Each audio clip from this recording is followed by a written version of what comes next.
I made an entire pro YouTube video in under 10 minutes using Grock AI. I'm gonna give you the exact copy and paste workflow that I use that's gonna help you be able to do this for your next video. Now, one of the biggest struggles people have when creating content is knowing what to say and how to say it.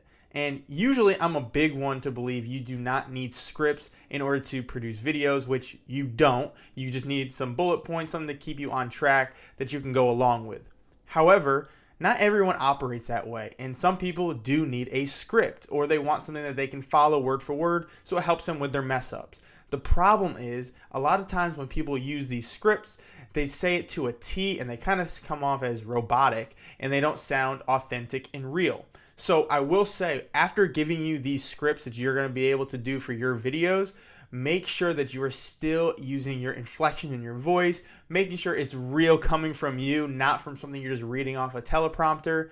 And I promise you that alone is going to help these scripts take to the next level. So the first thing is we always talk about titles first. So your title is most important when creating any sort of script that you're going to put into Grock or any other AI. So we want to have a killer outlier title. So there's a lot of ways that we do this. We've used VidIQ to find outlier titles, which if you guys don't know, I am an affiliate for VidIQ, and if you would like to check it out, just go to the link in the description. You'll get me a cup of coffee and you'll find some insane outlier titles that you can use.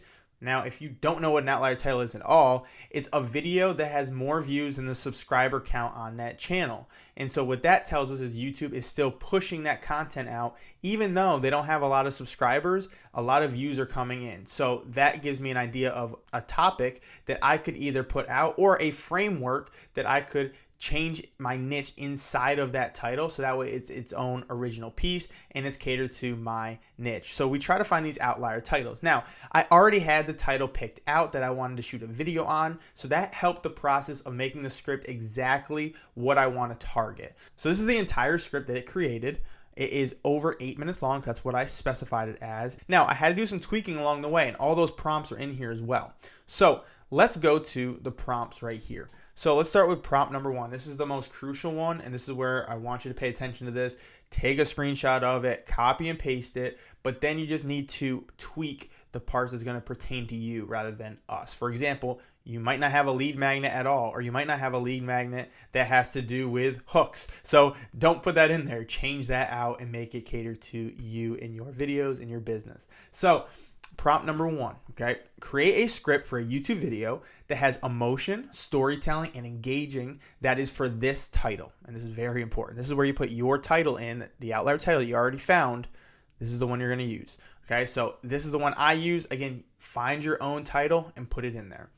This one YouTube title got 132,000 views in 24 days. Copy it, all right? Now, the script needs to be for a video that is 8 to 10 minutes long.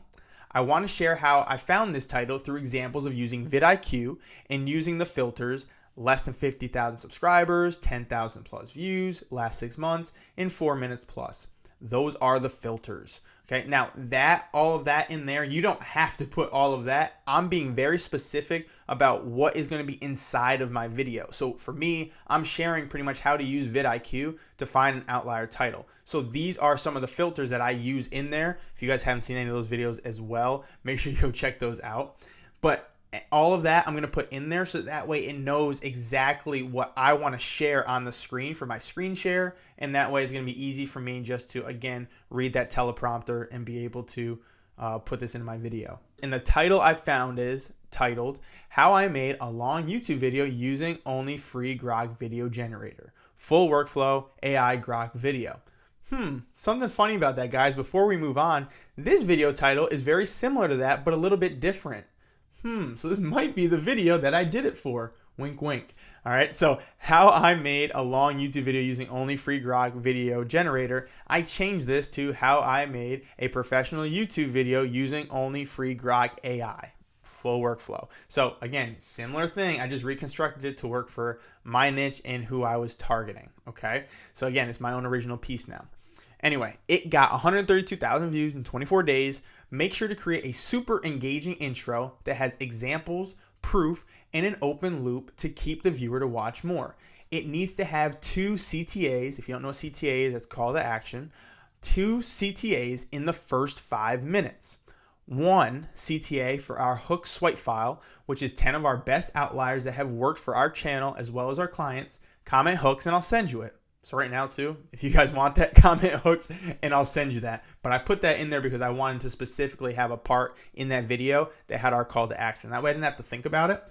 But again, if you guys want that as well, this applies to you right now too, watching this, go ahead and comment hooks and I'll send you it. And the second one is a VidIQ affiliate.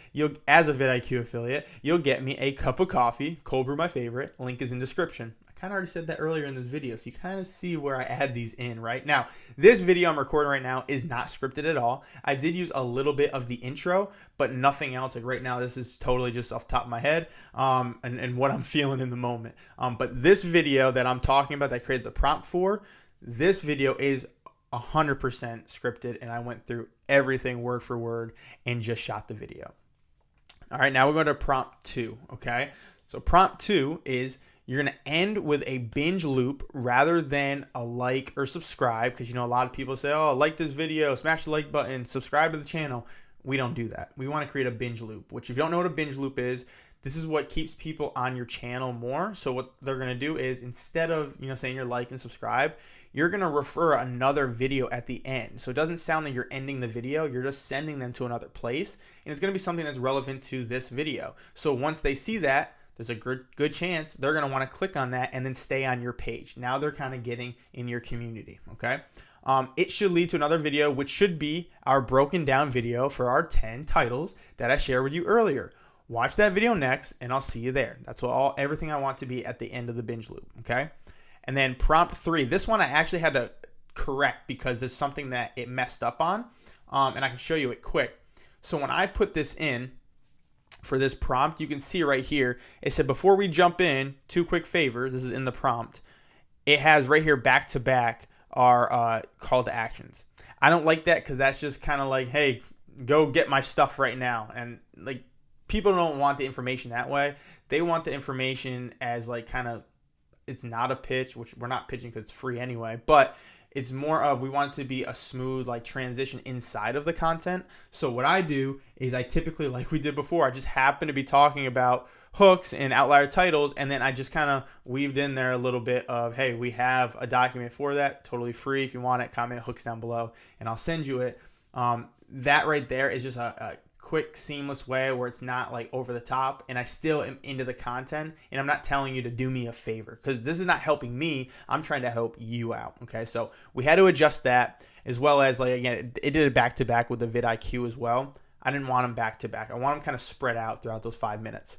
So what I did in the prompt is I said, change the CTA placement and don't put them next to each other, and try to make it like try to not make it like a pitch, but soft if you want to check it out. It should be woven inside of when I talk about a similar point. Okay, so kind of what I just explained to you, I kind of put it in here. Okay. Anyway, so then we created the entire prompt. Okay, so here's your entire prompt. Now the cool thing that Grock did, which helped me as well on the editing side of things, is it gave me suggestions along the way of how I'm going to edit this video, or how I can present it when I am saying it. So for example, energetic music, fast analytics cuts, your shocked face, right? Now I didn't do all of these, to a T. I didn't add music and stuff, but it does give me an idea of some things I could do in the beginning, right? But I like this, you on camera, high energy, excited storyteller vibe, right? I made sure to give a lot of energy when I was talking. Then you go to here, screen share, face cam in the corner. You keep going down. Let's see. Click each one on screen, which this is talking about. This was the 4 filters, which again, I did do a screen share of that. So I do click on all of those. But again, this is just giving you more and more ideas as you go. But again, I'm just reading all of this. Now, I know a lot of people too are going to say, okay, I'm reading a script, but one thing I see common that a lot of people do is when they're reading these scripts, it looks like they're actually reading, like they're going side to side like this, kind of reading along. Like, how do we fix that?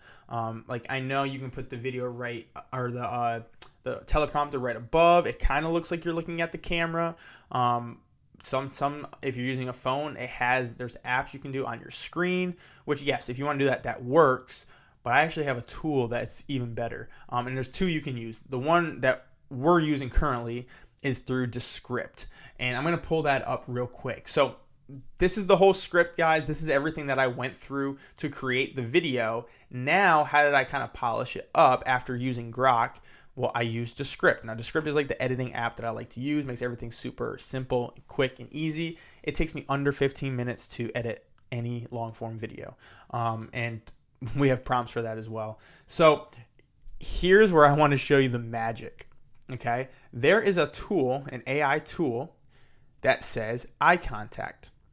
So, and even read it. No teleprompter, no problem. Shift your on-screen eyes to the camera, even if your on-face eyes were looking elsewhere. So if you can see right here on the video to the right, really my left, my eyes are looking that way at the prompt the entire time when I was reading it. Okay, now I would glance back, like, you know, kind of time and time again. Every probably other sentence, I'd kind of look back and glance. But now, watch this. This doesn't even matter. So hit the AI tool. I can just click this, which I already had it here under properties. It's down here. Okay. Now I did this because I want you to see the before and after. So look at my eyes right now on the screen. Now look when I hit the eye contact. Boom. Now look when I play it. No ads, no collabs, no. It looks literally like this. That's my eyes looking straight at you. Now let me go back and turn that off. And now look at it. 2,000 views. No ads, no collabs, no. I didn't even look at the camera once. And again, let's go back to here. Yeah, I'm not even looking there. Eye contact. It looks at me. Now look. And 24 days later, it's sitting at 132,000 views. No ads, no collabs, no famous friends. Just one perfectly crafted title. And again, if I hit this, I'm looking over there. I love this tool, and this is a game changer if you are someone who scripts your video, who uses a teleprompter. The eye contact on this is a game changer, okay? But all in all, I wanted to share how I was able to take a script and not just, yes, I can read it word for word, and I did as more of a test, honestly, but how we can still create a script that is very still authentic when you're coming across for your content. You can hear even in my voice, and I'll just play a little bit of that. You can hear exactly kind of how my inflection in the voice is. And now this is not edited, guys. This is not done yet. But even just listen. Imagine you're a small creator with not a lot of subscribers and you upload one random video, and 24 days later, it's sitting at 132,000 views. No ads, no collabs, no famous friends, just one perfectly crafted title that hooked people like crazy. So like right there, I'm using inflection in my voice. I'm talking the same way I am right now. And again, I'm not scripting any of this from this video. This is a whole entire different video. And we don't script all our videos, but I wanted to do this as a test to kind of see how it would work, but also kind of share how we could use and leverage AI like Grock and be very personable with it, so that way we can create something that is really close to how we already talk on camera. So I hope this video helped you guys out. Now, if you want to see the final result of the video that I scripted, the one right there that I was editing, go ahead and check that video out over here, and I'll see you there.